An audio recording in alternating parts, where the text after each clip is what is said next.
I'm sure that most of you guys like the Linux desktop, but if we're being honest, there are some things which absolutely could be better. But you've heard plenty of my thoughts before, so I thought, how about I turn to you guys?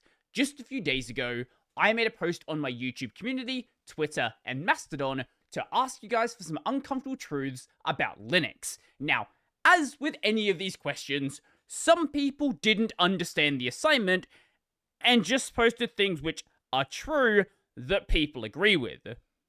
That's not what we're going for here, so let's see what the rest of you guys have. My hot take is the only reason that Linux is actually succeeding on the desktop is not the community, but Valve and Red Hat. Until the Steam Deck hit and Glorious Eggroll pushed Proton even further, most people simply didn't care. We are off to a great start. Red Hat is a controversial company. There was the whole source code thing and all that sort of stuff. But you have to admit, the engineers get a lot of work done. And when it comes to Valve, Valve is one of the key reasons why HDR is even happening on the Linux desktop, let alone the Steam Deck, which shows normal, regular people that Linux gaming is not only viable, but actually good. A decent chunk is only using Linux because it's not insert mainstream desktop OS here. That might not be you. You might care about freedom and open source and all this sort of stuff. But all of you know a person out there who just doesn't like something that's popular solely because it's popular. Wayland should have been named X12.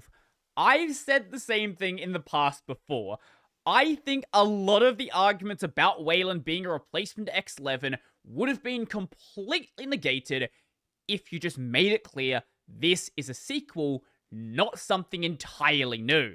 The amount of customization available to desktop Linux is the reason it is always going to be scary for newcomers.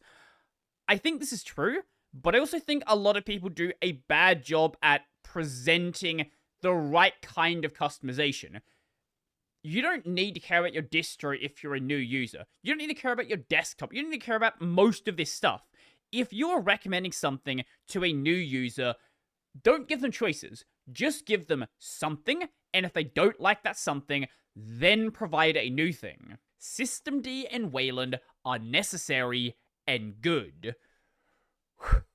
So, if you're using certain applications, Systemd is not a choice. Yes, there are desktops out there that don't ship Systemd. They also don't ship these applications that rely on Systemd. Wayland is definitely going to become this. I do think Wayland is good, and it's a necessary evil. It's necessary that things are rough now for things to be better in the future. The Audacity fiasco was a nothing burger.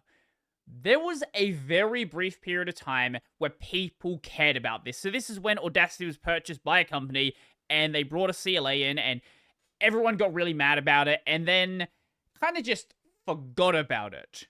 No one talks about it anymore. It hadn't changed. It's still the exact same state. The thing is that people on the internet forget about things really, really quickly. Ubuntu saved Linux on the desktop. I wouldn't say saved. I would say started, because yes, there were some desktop distro usage like Red Hat Linux, like Debian to some extent, Slackware, and other distros at the time. But Ubuntu really changed what it meant to be a desktop distro. It gave a package that actually felt usable. Linux is a commercial project. Most of the code in the kernel is outright by companies, but on a more practical level, Linux was only used because 1, it got good for servers, 2, Google needed a kernel for their mobile OS, and 3, Valve wants to not be tied to Windows. Profit motive is what drives Linux the most. This is what drives development, while XZ and Log4j shows what happens when commercial motive isn't there. We don't really matter, we just got the scraps. Look, I don't want that to be true, but nobody really cares about desktop Linux unless they use desktop Linux themselves. I'm sure this one will get me in trouble, but GNOME is not just being annoying when it comes to decisions. It's actively killing many experiments and standards to such a degree that it might be better off treated as its own experiment, separate from XDG Linux sometimes. There are definitely issues when it comes to GNOME and adopting new standards. And not just adopting new standards, but accurately using standards. So I've not done a video on this yet, but there is the whole issue with the Adwaita icon theme, which is a completely broken theme that doesn't follow the spec whatsoever. So KDE just has to be like, let's not even let this theme work on KDE. Global installation of libraries and system-wide dynamic linking is actually bad, and its only benefit, saving a little bit of disk space, doesn't matter anymore. This is just true. There are so many issues that will be resolved when it comes to packaging if you didn't have to deal with global system libraries. I know you people are out there. NixOS, one day I'll talk about you. Now, I don't agree with the first part of this next one, but I do agree with the final point. Basically, all K applications have too many options that make them look cluttered without improving functionality substantially. I feel like a lot of KDE applications have this issue where they don't hide the advanced functionality from users who are not advanced users. It's just by default assumed that if you're on KDE, you're gonna know what all of these buttons do. Privacy on desktop systems is pretty much a buzzword nowadays. No matter how good your OPSEC is or what ultra-hardened TurboF kernel you're using, if you do any work at all in 2024, you just have to sign your data away to Google, Microsoft, etc. Anyway, if you're watching this video and you are commenting, you are signing all your data away. It's very sad, but that's the state of the internet. GNOME is a better experience than KDE. GTK apps are absolutely gorgeous. Files is a perfect example. I would say libadwaita apps are gorgeous. Now, I don't like the styling of libadwaita, and I don't want to run it on my system. But much like how I can appreciate, a nice looking piano, I don't want it in my house, but I at least think it looks good. Linus is a super good dictator and should be much more rough and grumpy to newbies. I know it might not be a popular opinion, but I do think that Linus acts as a really good filter for people, because if you're going to contribute to the kernel, that Linus very well may see it. So you have to make sure you explain what you're saying really well, because everybody knows what Linus is like. 1DE should monopolize the ecosystem. If the goal is to go mainstream, that I think is the only way to do it. Now, if that's not the goal, hey, keep doing what you're doing. Most KDE rices are ugly as sin. Most rices are ugly as sin. Look, if you like your style, do your thing. But man, there are some really, really bad looking themes out there. Fonts in Linux are rendered badly. It's really bad. It hurts my eyes. I've not experienced this myself, but I have had people who are ex-macOS users tell me that Linux fonts just look horrendous. I don't know how to fix them. I'm not a font guy. Ask the font people. Linux adoption isn't driven by how great Linux is, but by how annoying their current OS is. Users stick with what they have until it becomes unbearable. I think users stick with what they have until their computer no longer works. Most people don't upgrade operating systems, they upgrade computers. So you need to have Linux systems alongside Windows machines, alongside macOS machines, alongside Chromebooks.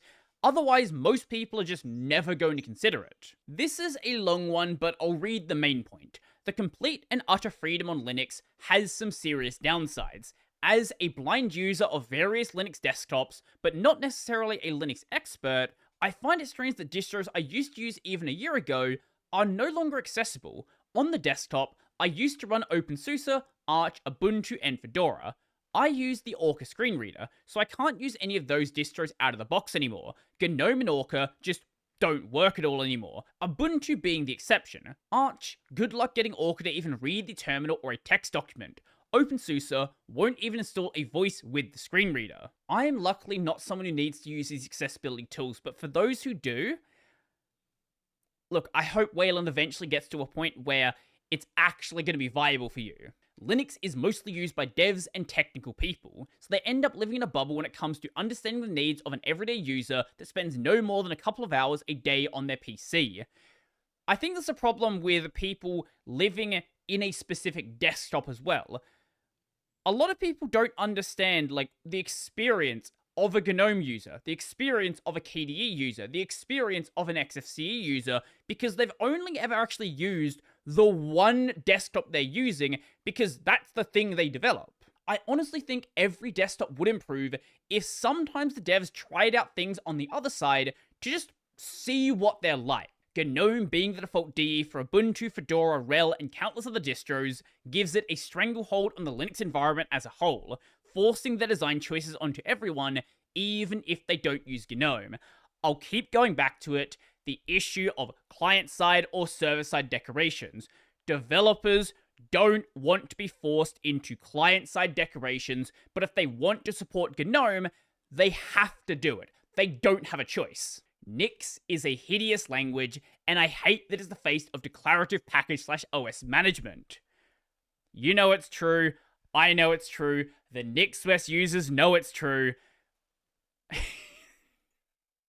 Let's move on. Snap does some things right that Flatpak doesn't. I think the best example of this is the developer experience. Every time I hear about whether Flatpak or Snap is better for the developer, I've never heard a single person say Flatpak. I know Flatpak is getting better at this, but Canonical did a lot of work to make that good. If you have to use the terminal in more than 1% of the time you spend using the system, your system sucks for the average user. They don't want the theoretically most efficient solution, they want an intuitive and approachable one.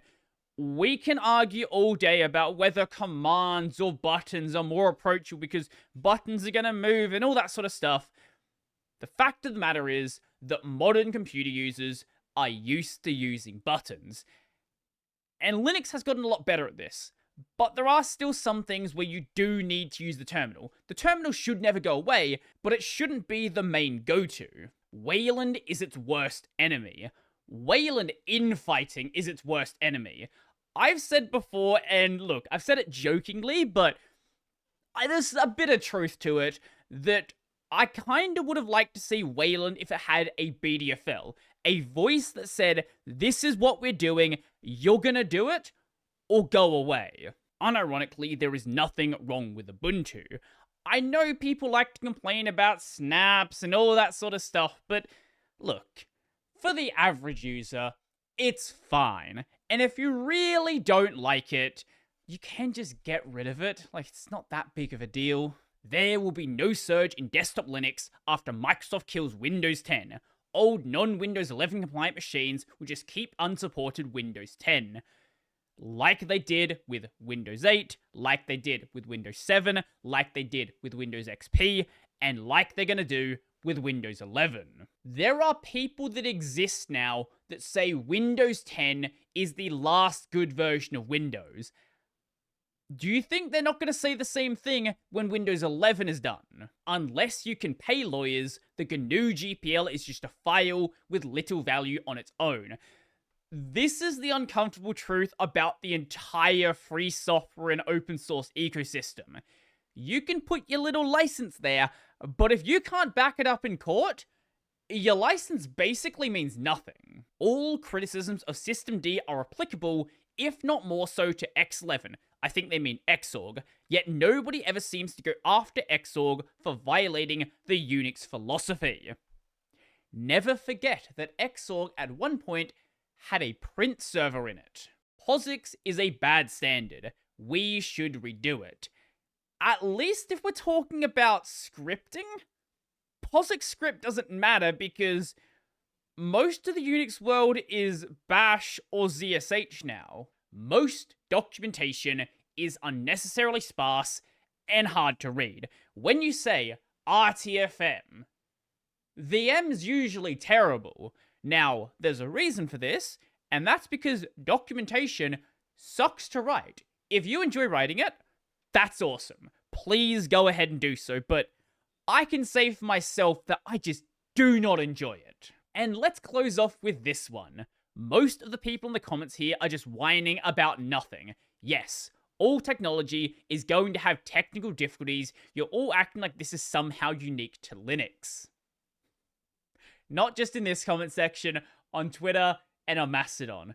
There was a lot of searching I needed to go through to find ones that were actually good. But let me know, do you have any other thoughts? Is there anything I didn't cover that you feel like should have been mentioned? Let me know down below. So if you liked the video, go like the video.